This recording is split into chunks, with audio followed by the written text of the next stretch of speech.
So is it in presentation mode? Yes. Okay. So good morning, everyone, and welcome to our seminar, Tackling Environmental Challenges in Broiler Production. My name is Annunziata Palamara. I'm a researcher and I work for CRPA, which is a research center for animal production based in Reggio Emilia, Italy. So I think we all agree that we are truly pleased to have you here today, as today we are going to explore one important issue related to broiler production, and is how to reduce the environmental footprint of broiler production while maintaining efficiency and animal welfare. So today I'm going to present you the BroilerNet project. So it's an EU-funded initiative that connects science and practices to improve innovation and sustainability in broiler production. So following this, there will be 3 speeches, as you can see, that will explore some issues related to broiler breeding from an environmentally sustainable perspective. But before we officially begin, I'd like to remind you that this webinar will be recorded. So please, if anyone has any objection, just please let me know now. Moreover, if you have any question during the session, just feel free to type them in the box on, I think it's on your right, in the bottom, I can remember. And there will be a dedicated time for addressing your question and curiosities at the end of all the presentation. So, as already said, today I'm going to present you the BroilerNet project. So I just want to give you some context before. So after a decade of continuous growth, the European poultry sector experienced a decline in 2021-2022 due, as you already know, to the pandemic and market instability. However, production rebounded in 2023, returning to the pre-COVID levels with over 11 million tons produced and a self-sufficiency ratio of 108%. So as you can see in this graph, it's important to notice the variation between 2013 and 2023. There is a variation of 24% related to the broiler meat sales. So that's a really important data. From an environmental standpoint, intensive farming are a major contributor to greenhouse gas emissions. They also place immense pressure on natural resources by requiring substantial amounts of water and land, often leading to habitat degradation and biodiversity loss. So this impacts not only threaten ecosystems, but also compromise the long-term sustainability of agricultural production. At the same time, public health concerns are mounting, so particularly in relation to antimicrobial resistance.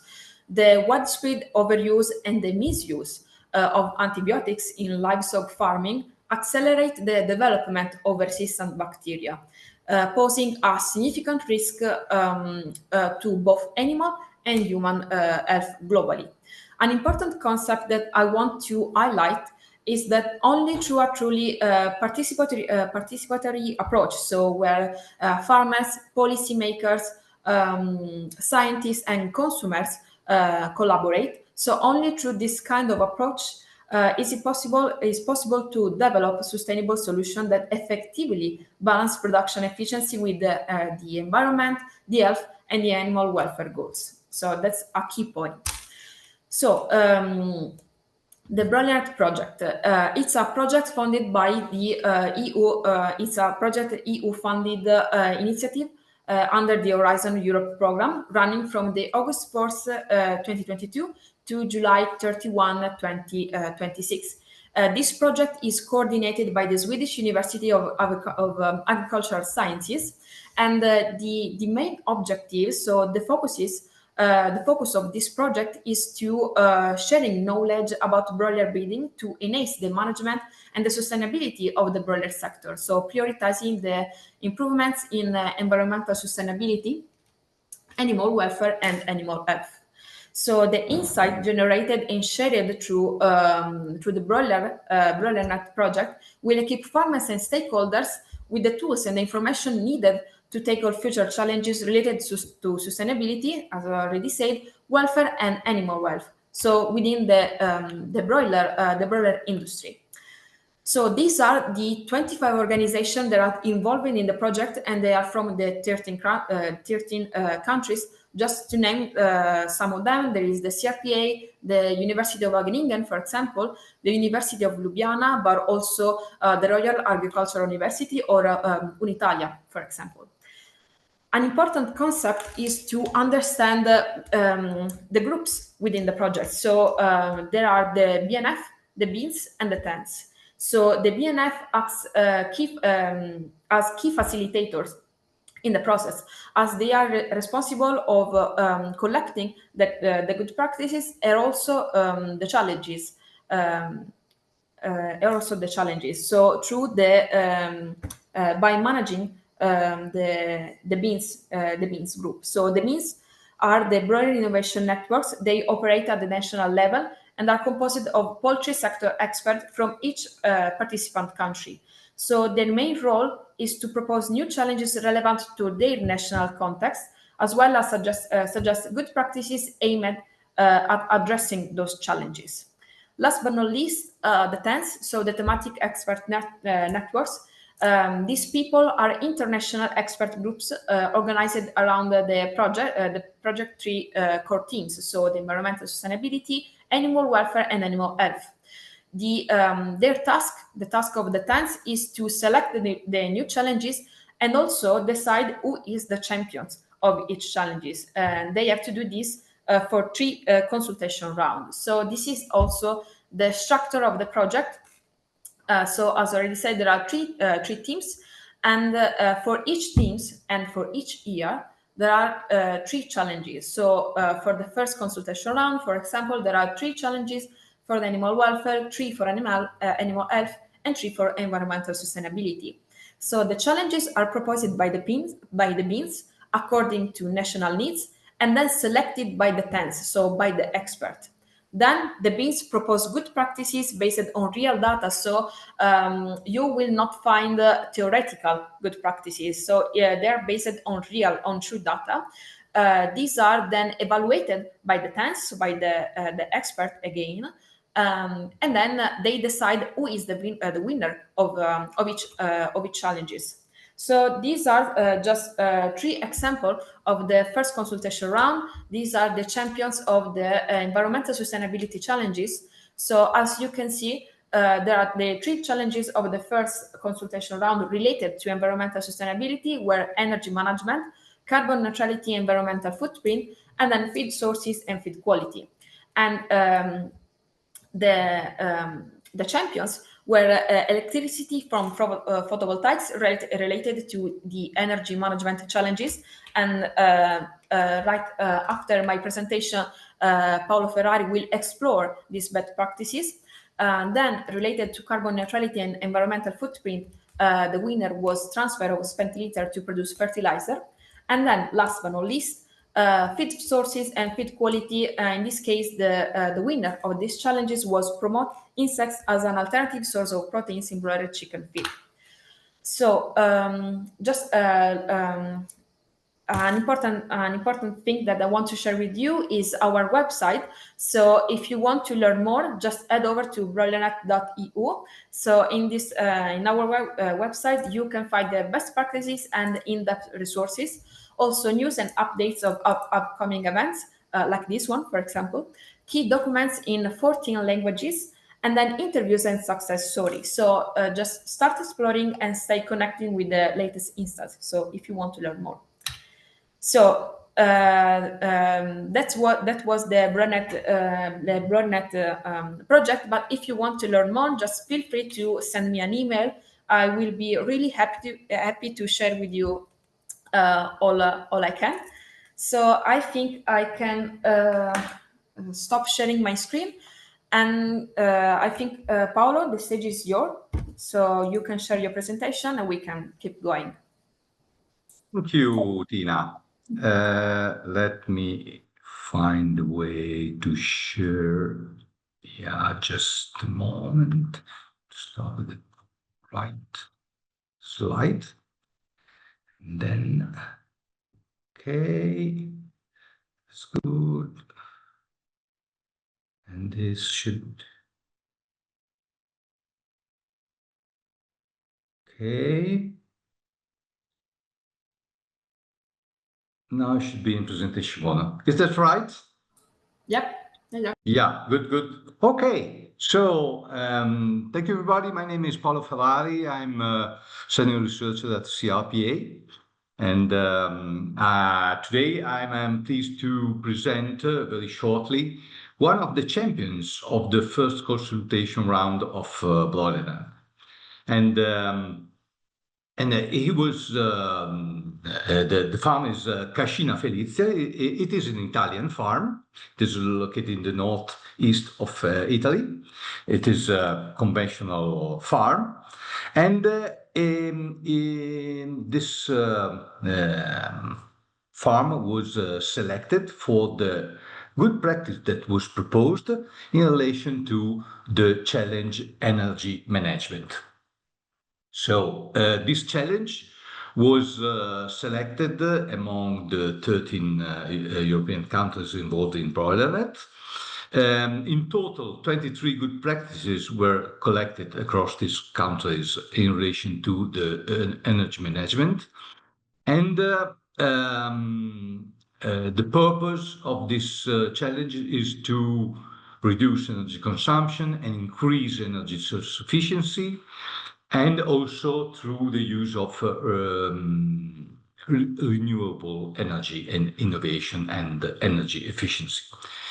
This challenge, so energy management, was selected, was one of the top 3 challenges in 4 countries: France, Germany, Spain, and Finland. The practice were collected by using a template, which is a standard for all the good practice collected across the 3 innovation teams.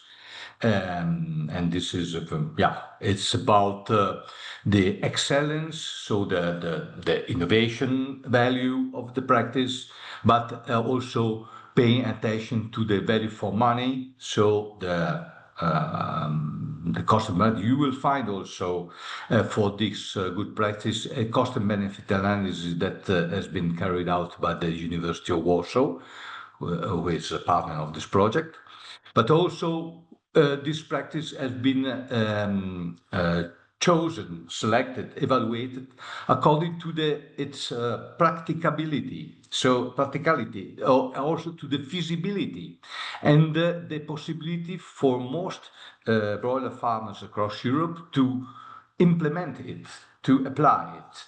And so this is very important. So not only innovation, but also the possibility for most broiler farmers in Europe to use it.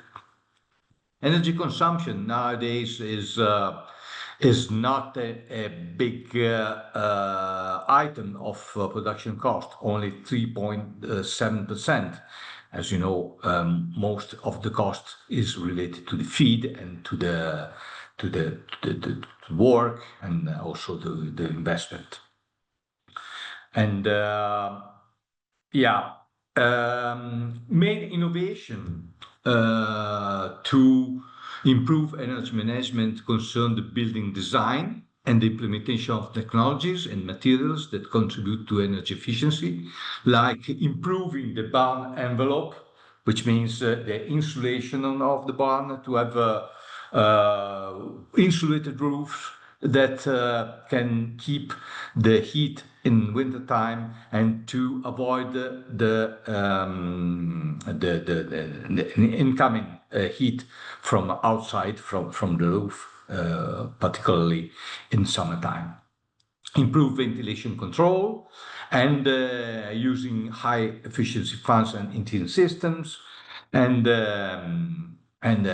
this should be wherever possible, supplemented by on-site electricity generation by using renewable energy. And to do this, so to ensure the investment profitability when using renewable energy, it is important to apply utility grid connection, or also power purchase agreements, net billing, or net energy metering programs, which are very important to ensure the profitability of investments in renewable energy plant.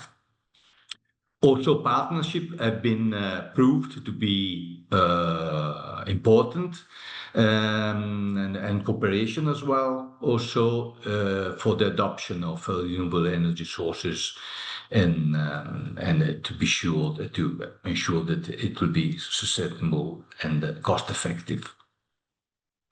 This farm, Cascina Felice, is a conventional poultry farm producing 250,000 broiler per year. The farm was lacking of the economic strength to renovate the roofs and to install the photovoltaic system, so it rented all his roofs to a specialized company to install 530 kilowatt of power photovoltaic plant. In exchange, it received the free renovation and insulation of the roof, which was containing also asbestos, so it was something that should be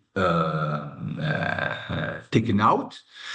And so they saved a lot of money for the renovation of the roofs. And also they had for free a small part, 30 kilowatt of power of the photovoltaic system for the farm use.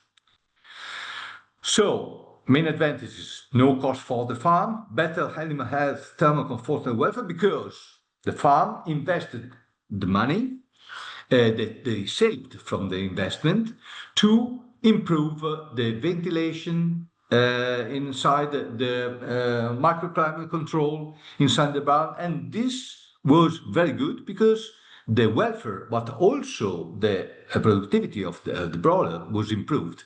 For instance, feed conversion ratio improved by 50%. So, and that was very good for the welfare and for the farm profitability. Electricity self-sufficiency, which is of course another important advantage. And now I would like to show you a short video, 2 minutes. It is in Italian, but with the subtitle in English. And you can see here more about this farm. Video di buona pratica del progetto europeo BroilerNet relativo al tema sostenibilità ambientale. Questo video illustra la buona pratica elettricità da fotovoltaico. Sono Roberto Pons, contitolare dell'azienda Cascina Felizia. Qualche anno fa abbiamo voluto installare un impianto fotovoltaico in collaborazione con un'altra azienda e questo ci ha permesso di partecipare a un concorso BroilerNet, il quale abbiamo vinto per la sostenibilità ambientale degli allevamenti avicoli. Avevamo necessità di cambiare i tetti, abbiamo dato in affitto i tetti a un'altra azienda, in cambio loro ci hanno bonificato il tetto mettendo dei pannelli isolati e sopra hanno installato un impianto da 530 kW, di cui 30 kW sono a disposizione dell'azienda medesima.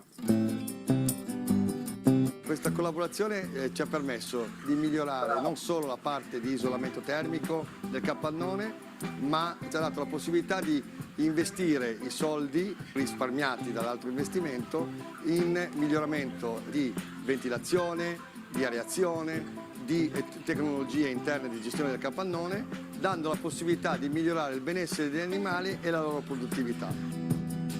Non solo questa buona pratica ci è servito per migliorare la qualità degli allevamenti, ma anche per coesistere con il vicino di casa con un bioparco, con i vicinati e trasformare l'azienda in didattica in dove possiamo portare i bambini a vedere e insegnare cos'è il nostro lavoro. L'unico rimpianto che ho è di non averlo fatto prima questa innovazione, perché ci avrebbe permesso di investire prima in altre innovazioni. Non ci fermeremo qua, continueremo a investire sia sulla parte tecnologica sia sulla parte di comunicazione, che è importante per far conoscere il nostro lavoro.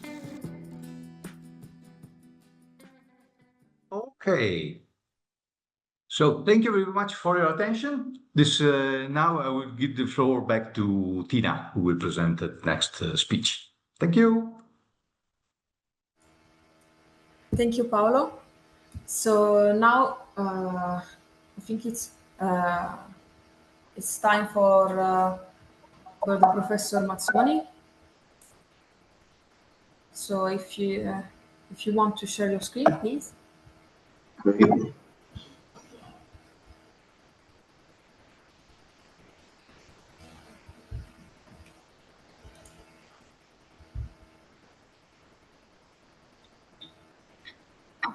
A moment. Yeah, I forgot to tell also if there are questions about, and we would like to have some minutes at the end of this webinar just for question and answers. Yeah, I can already see one question, so be prepared, Paolo. You have to answer them. Good. Okay. Did you see my presentation? Yeah. Okay. So, good morning to everyone. Thanks to the organizer for the invitation. I'm Emanuele Mazzoni. I'm an entomologist. I'm an associate professor at the University in the Sacro. I will present you some results from a project that we carried out a few years ago regarding the use of insect for feed, for poultry feed. This is the project. The title in Italian, sorry, it was Scarti Vegetali, so vegetable wastes by conversion for poultry breeding. The name of the acronym of the project was Would You Fly to Feed?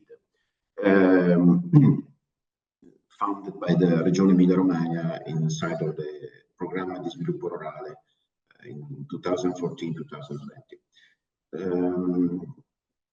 This project involves several partners, Università, Cattolica del Sacro, Cuore as main partner and principal investigator and responsible for the project.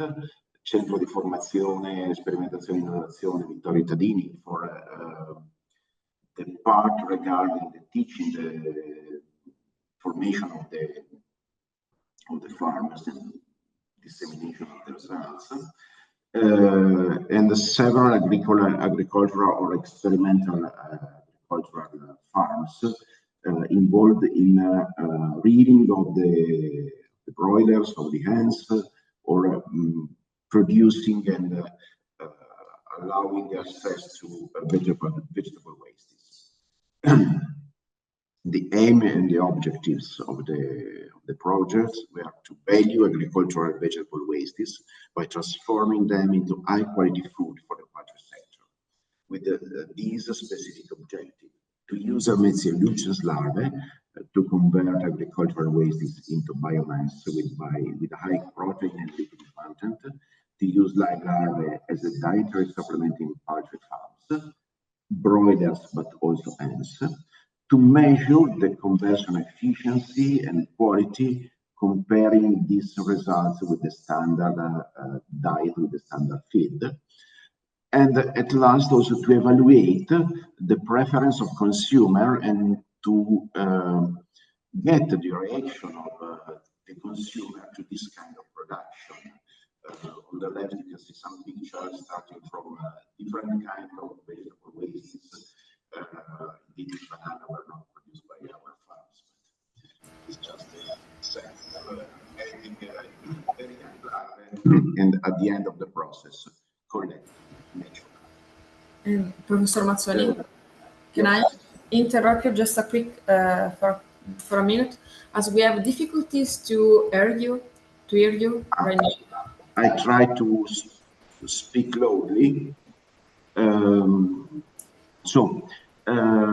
What's our instrument that we used, our tools that we used in our project, Ernesto Luchas.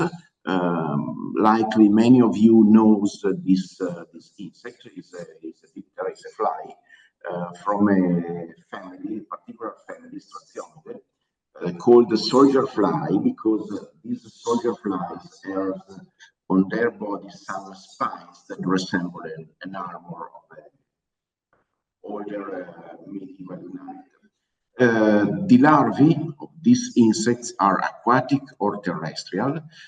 Indeed, they need a certain level of humidity in the substrate. And generally, most of the species of this family are saprophagus, so they are decomposers. Indeed, until a few decades ago, the interest in these insects, maybe in Ernesto Luchas, was only for medical and forensic studies. We used this insect for transform our vegetable wastes. We made 69 reading cycles, producing more than 150 kilograms of a live larvae, fresh weight. And on average, a single cycle lasted 25 days. We used a total amount of more than 2,000 kilograms of vegetable wastes, with an average of 14 kilograms of waste per kilogram of larvae. But indeed, as you see in the graph, with a huge variability, with a minimum consumption of less than 4 kilograms and value up to 10 or an order of magnitude greater. This is due to the different nutritional value of the wastes along the year. And this is a challenge for the production of the solutions using vegetables material, because the waste is changing composition and characteristics, and they are not available all along the year. Indeed, in some cases, we suffered also some death of the rearing due to some disease that they are seeking investigation, of course. Larvae were used as diet supplement, a live larvae, due to the legislation issue. Tests with broilers were done with breeds of broilers called Nudo, only female of the same ages, 4+4 batches, standard diet versus larvae supplemented diet, 3 specimens per batch, and 3 rearing cycles. These are the results of the date and the weight of the broilers. No significant differences observed between treatments in none of the 3 production cycles. But we checked we made some analysis of the meat, of the fat quality, and we observed a significant, statistically significant difference of the diet, standard versus integrated with larvae. In the fat of kitchens fed with larvae, we observed an increase of saturated fraction and a decrease of the unsaturated fraction. The main increase was for lauric acid and myristic acid. You can see here in the graph, in the comparison, the composition of fatty acid in the larvae alone, and in the meat, in the test 1, 2, and 3, the animal fed with standard diet and animal feed with a supplement of larvae. Generally, you observe a big amount of saturated fats in animal fed with larvae. We observed also a higher percentage of conjugated linoleic acid in the fat of kitchen fed with larvae. This fat is recognized as anti-cancer with anti-cancer properties, and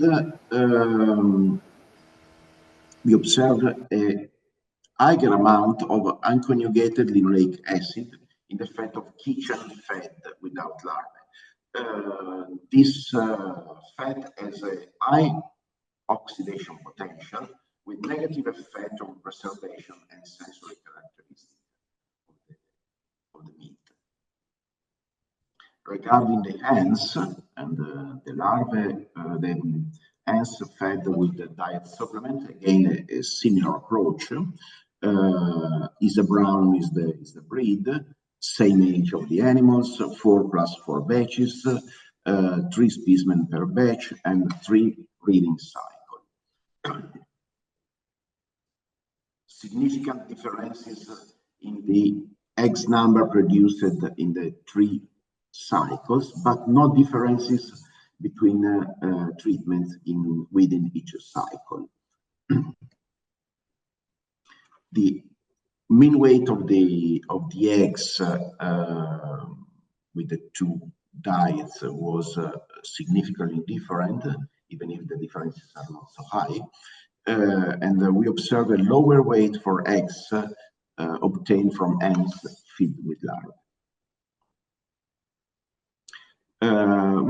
We prepared also a questionnaire to assess the level of acceptance and willingness of consumer to buy or to eat meat and eggs obtained with this new approach. This questionnaire was disseminated through social media in a nationwide area. It was made available in 2 months between January and February 2022. The minors were excluded by the questionnaire, and we respected all the compliance with legislative aspect. The questionnaire was constructed with 23 questions. Most of them were multiple choice questions, and we got response from a little bit less than 1,000 people from the age from 18 to 80, more or less distributed along all the Italian region. The results of this questionnaire and comments on this questionnaire have been published, recently published on this paper that you can see in the slide. A very short summary of the results. Sorry for the Italian. I reused some previous graph. No great differences between eggs and meat. The question is, do you want to buy eggs or meat of kitchen reared using insects? Roughly 70 or 18% say no, but most of the interviews say yes. I would like to buy meat or eggs produced in this way. We made also some economic evaluation, and these are the results of this economic evaluation. The growth of kitchens reared on the diet requires more feed, and the yield is lower. This because we have observed a behavior of chicken,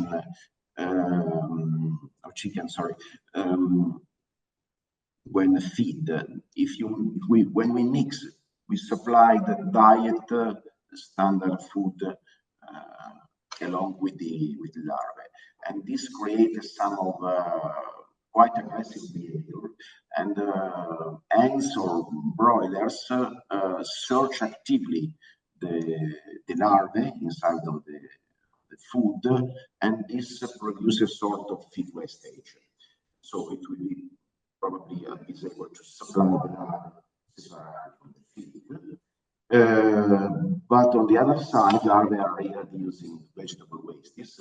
So would save in disposal costs, and also the trash and the residues of the rearing of the larvae can be used as a soil conditioner, can have some nutritional value for the growth of plants in the next step. We made also a life cycle assessment. Indeed, this is based on not really optimized data, and we have found that the larval rearing process needs to be improved to improve environmental performance.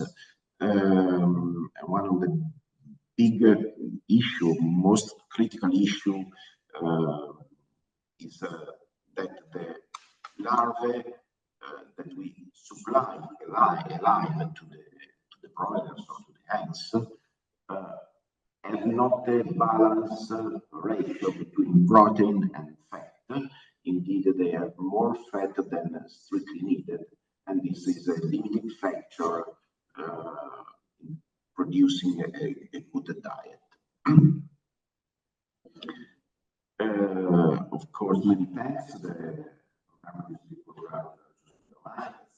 project,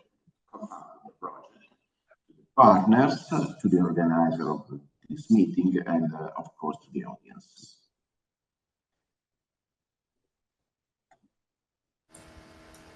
Okay, thank you very much, Mr. Mazzoni. And there are also questions for you, but there will be a dedicated time. Just right after the presentation of Giuseppe Moscatelli. So if you please want to share your screen right now. Good morning. I'm Giuseppe Moscatelli. I'm a researcher from CRPA, Research Center on Animal Production, a colleague of Paolo Ferrari and Tina Palamara. Now I share my screen. Can you see in all vision? Yeah, it's not the first slide, right?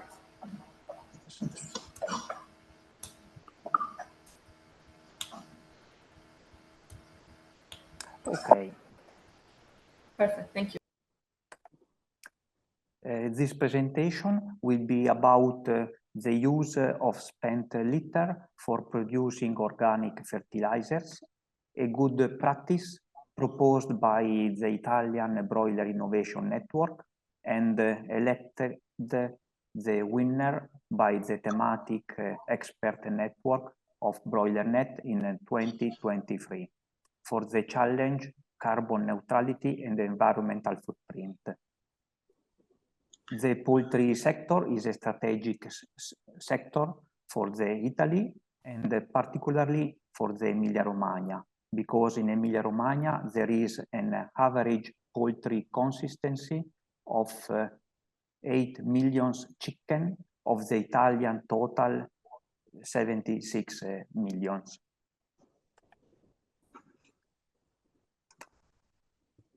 In only the Forlì-Cesena province, it is a province in Emilia-Romagna near the Adriatic Sea, we have 6 million of animal plays of the total of the regional total of 8 million. And in this province, in a little area of about 20 kilometers per 8 kilometers, 4 small municipalities count 1.6 million of animal plays. Galleata, Meldola, Predappio, and Santa Sofia. These 4 small municipalities, moreover, they are located in a mountain area of the Apennines. To solve the problem of broiler spent litter management in an area with so high livestock density, poultry manure surplus, and low land availability for application, Agrofertil was born in 1989 and has grown ever since. Agrofertil is a cooperative company of a group of 58 poultry livestock farmers with the aim of a best management of poultry spent litter. And it has 30 employees. Agrofertil is located in this position. The spent litter is first composted for 100 days by aerobic biostabilization in piles turned by a mechanical shovel in a closed and suctioned sheath with treatment of the exhaust air by wet acid scrubber to remove ammonia and dust, and by biofilters to remove ammonia, VOX, and odor. The final composted product is after screened, pelletized, dried, and finally packed in bags of 25 kilograms or 600 kilograms. Here we can see some photo of the plant, the shed in which we have the composting, the 2 biofilter, and also the packaging equipment. In the treatment composting plant enter 31,000 tons per year, and this litter quantity covers a livestock capacity equal to 2.5 million of animal place. This litter, this spent litter is composed by 80% of poultry manure and 20% of litter of cereal straw. Has a dry matter around the 60%, nitrogen content between 20 and 35 kilograms per ton, and a P2O5 content of 20-30 kilograms per ton. This type of organic fraction has a very good quality because with a high content of organic matter and with a minimum or 0 content of organic and inorganic pollutants as gravel, plastics, or weed seeds.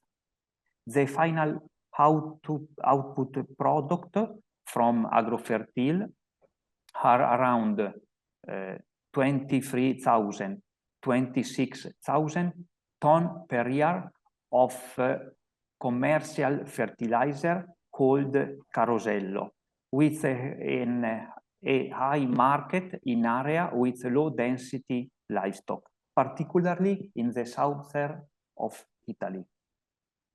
Here we can see the characteristics of these commercial fertilizers, because these commercial fertilizers comply with the Italian regulation for the fertilizers. The humidity is lower than 15%.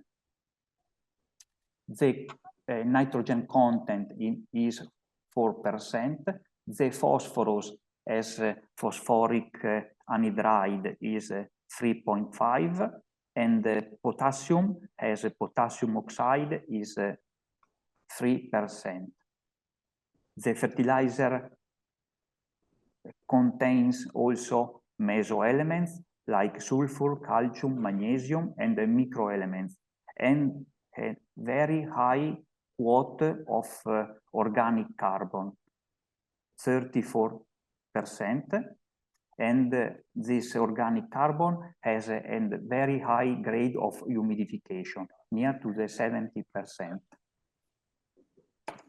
Producing commercial fertilizers from poultry manure involves benefit for a carbon neutrality of poultry sector, because it avoids 4.5 kilogram of CO2 equivalent per kilogram of nitrogen replaced, but these fertilizers recovered, 1.2 kilograms of CO2 equivalent per kilograms of phosphoric anhydride and 0.5 per kilograms of potassium oxide replaced. In this way, we can save 240 kilograms of CO2 equivalent per ton of carosello produced.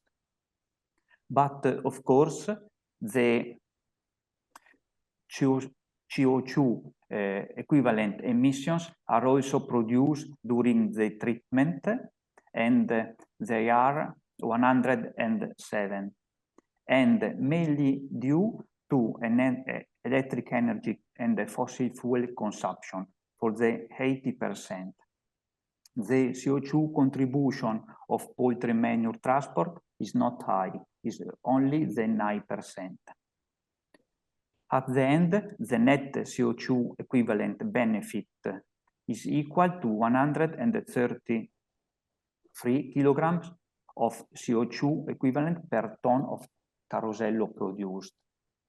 And this value, if referred per animal place per year, is equal to 1.32 kilograms per animal place per year, or considering 5.5 cycle per year and 2.5 kilogram per bird, weighted average per bird, considering the weight of thinning heads and the final heads, we can save 0.096 CO2 equivalent per kilogram of meat produced.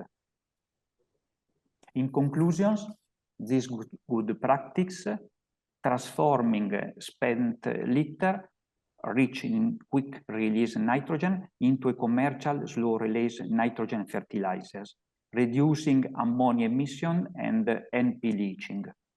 The poultry manure exit from nitrate directive in an area with a very high manure surplus, because it becomes a commercial fertilizer and it loses the status of manure after the treatment.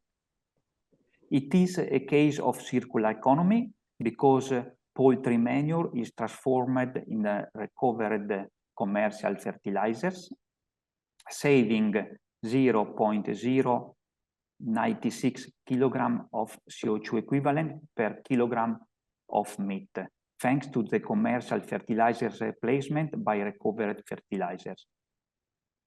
In this way, we can avoid the storage of spent litter on the farm, so emissions are avoided from the litter management. And in this way, save another 0.65 kilogram of CO2 per kilograms of meat produced. We can do an efficient relocation of nutrient surplus, also organic carbon, to the soil in distant area where fertilizers are needed, and the replicability of this practice can be high in all the area with a broiler manure surplus related to the land availability. Thanks for your attention.